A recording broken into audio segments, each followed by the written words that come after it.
আসসালামু আলাইকুম গাইস, আজকে একটা নতুন একটা প্রোডাক্ট নিয়ে আসলাম। এটা হচ্ছে যে turbo electrolyte juice. Turbo electrolyte juice, এটা আপনার স্পোর্টস ড্রিঙ্ক, লেমন ফ্লেভার। এটা আকিস কোম্পানি নতুন বের করছে। এটা এটা আপনার হচ্ছে 30 টাকা এমআরপি। হ্যাঁ, এটার এমআরপি 30 টাকা। এই জুসটা সেম জুস আরও কয়েকটা কোম্পানি আছে, ইকমি কোম্পানির আছে পিজমা আকারে, যেটা আপনার হচ্ছে সেটাও 30 টাকা।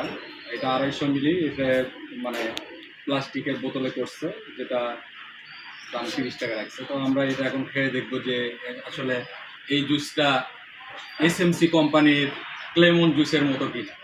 আমি না, এটা আসলে আমার স্যারকে একটু খাওয়াই দিই।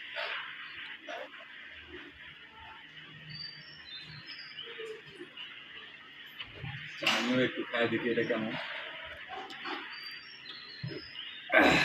স্যার, এটা তো আপনি তো খেলেন, আর এর আগে তো আপনি তো ইয়ার জুসটাও খাইছেন, এসএমসি লেমন জুসটা খাইছেন। এটা আসলে কেমন লাগে? আমি যেটা খেলাম ওটাও খেয়েছিলাম, তো ওটার চেয়ে এটা আমার কাছে অনেক ভালো লাগলো। এর স্বাদটা অনেক ভালো। ধন্যবাদ। আপনারাও এটা লেমন জুস খাবেন। লেমন জুস খাওয়ার পরে আপনাদের কাছে কোনটা ভালো লাগে সেটা অবশ্যই কমেন্ট করবেন। আর যদি বেশি ভালো লাগে তবে লাইক করবেন, শেয়ার করবেন। ধন্যবাদ সবাইকে।